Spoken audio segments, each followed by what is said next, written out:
Kalaupun mati, cuma 6 orang yang mati. Sisanya serbu yang punya pistol habisin. Mau kemana lu?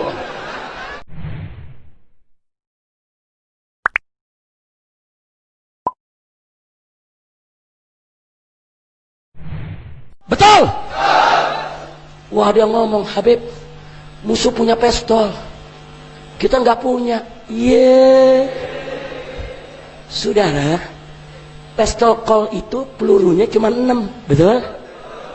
Kalau ditembakin belum tentu semuanya meletus, belum tentu semua meletus. Jangan-jangan meletus di tangan, saudara.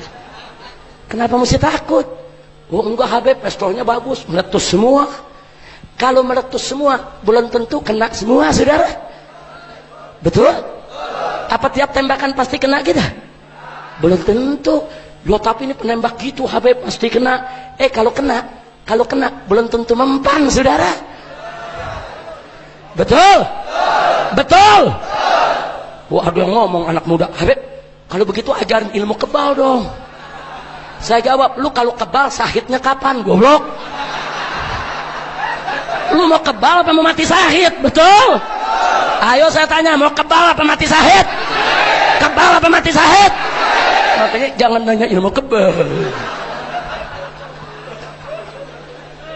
Tapi kalaupun kena belum tentu mempan dengan kehendak Allah. Betul? Kalaupun mempan belum tentu mati. Betul? Betul? Betul? Kalaupun mati, cuma 6 orang yang mati. Sisanya serbu yang punya pistol habisin. Mau kemana lu? Betul? Maka itu saya tanya umat Islam, apa perlu takut sama musuh? Siap berjuang? Siap mati di jalan Allah? Takbir! Malam hari ini seorang pemuda Islam mati karena bela Islam. Besok jutaan pemuda Islam akan bangkit kembali untuk menegakkan Islam di Indonesia, saudara. Takbir! Angkat tangan pemuda, takbir!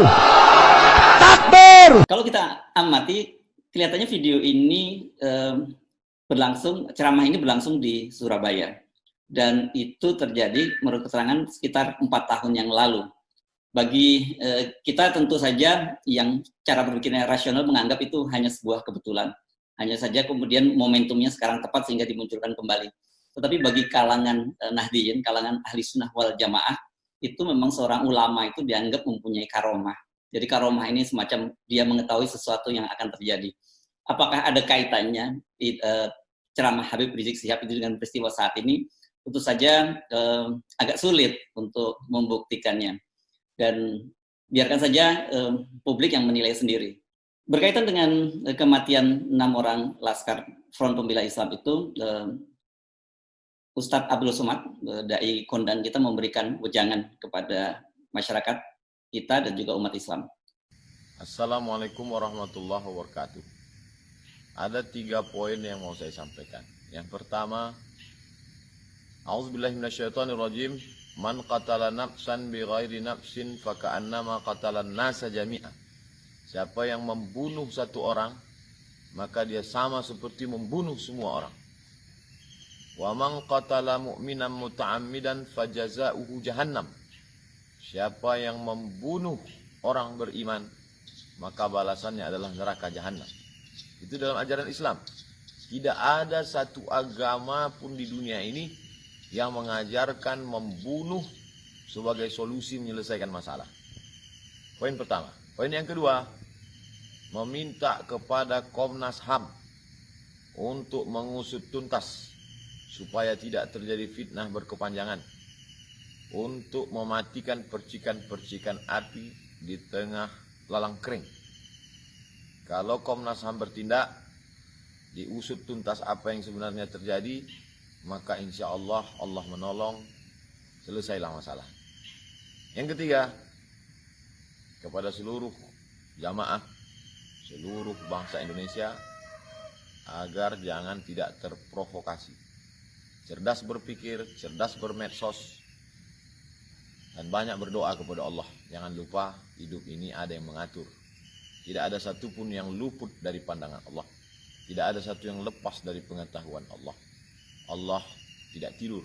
La ta'khudhuhu sinatun wala naum. Allah tidak mengantuk dan Allah tidak tidur. Terima kasih. Assalamualaikum warahmatullahi wabarakatuh. Dari wejangan Ustadz Abdul Somad tadi, setidaknya ada 3 hal yang kita mesti garis bawahi. Satu, bahwa pembunuhan satu orang manusia itu dalam Islam itu sangat dikutuk, sangat dilarang karena sama dengan halnya membunuh seluruh umat manusia. Yang kedua, Kiai Abdul Somad mendorong agar dibentuk tim pencari fakta, dan dalam hal ini Komnas HAM didorong untuk melakukan itu agar semuanya tidak berlangsung simpang siur. Yang ketiga, setiap amal perbuatan kita tentu akan ada balasannya. Kita akan masih terus mengikuti perkembangan kasus ini, dan saya kira kita sepakat dengan Ustadz Abdul Somad bahwa penting dibentuk tim pencari fakta, dengan begitu tidak terjadi lagi berita yang simpang siur. Sebenarnya apa yang sesungguhnya terjadi di kilometer 50 tol Jakarta Cikampek sampai saat ini tentu saja masih menjadi misteri. Saya Husnul Arif, Assalamualaikum warahmatullahi wabarakatuh. Assalamualaikum warahmatullahi wabarakatuh. Innalillahi wa inna ilaihi raji'un. Musibah 6 meninggal anak bangsa disertai dengan kesimpangsiuran informasi, penjelasan yang berbeda baik dari kepolisian maupun dari FPI, dan ini sangat-sangat membingungkan masyarakat, juga mencemaskan. Oleh karena itu dihimbau kepada siapapun, mari sungguh-sungguh kita menahan diri dari tindakan kekerasan kepada siapapun dengan cara apapun, karena kekerasan pasti menimbulkan masalah baru.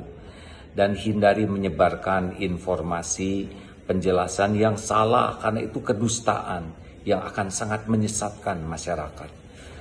Yang kedua, semoga akan ada lembaga independen yang dipercaya oleh seluruh masyarakat untuk bisa mengungkap semua ini dengan sejelas-jelasnya, setransparan mungkin, sehingga kebenaran itu nyata dan keadilan itu terbukti. Karena inilah yang sangat dirindukan oleh masyarakat, agar masyarakat bisa bertindak dengan tepat. Dan mari yang ketiga, kita perbanyak doa, karena yakin Allah menyaksikan segala-galanya, dan Allah lah yang maha tahu yang sesungguhnya. Dengan doa, Allahumma arinal haqqa haqqan warzuqna tiba'ah wa arinal batila batilan warzuqna ijtinabah. Ya Allah, tunjukkan yang benar itu nyata kebenarannya, dan mampukan kami menapakinya, memperjuangkannya. Dan tampakkan ya Allah yang batil itu nyata kebatilannya, dan mampukan kami untuk menjauhinya, menyingkirkan kebatilan. Ini adalah doa yang sangat adil yang harus kita mohon kepada Allah, agar Allah membukakan semua ini sehingga kita bisa bersikap dengan benar dan adil. Semoga kejadian ini tidak terulang kembali, dan semoga bangsa kita benar-benar tegak dalam kebenaran dan keadilan, karena hanya itulah yang akan membuat bangsa ini bermartabat dan berkah. Amin ya rabbal alamin. Assalamualaikum warahmatullahi wabarakatuh.